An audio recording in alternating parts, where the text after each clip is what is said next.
To clean jewelry with stones that cannot go into the ultrasonic, such as emeralds and opal, soak them in soapy water and clean with a soft brush. Holding the jewelry under running water will help remove the debris from the jewelry.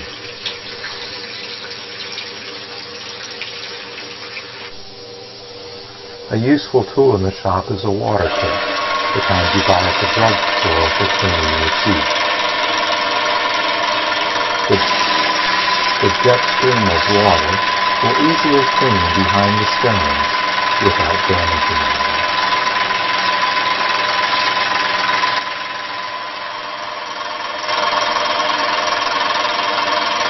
To keep water from spraying around the shop, cup your hand around the jewelry.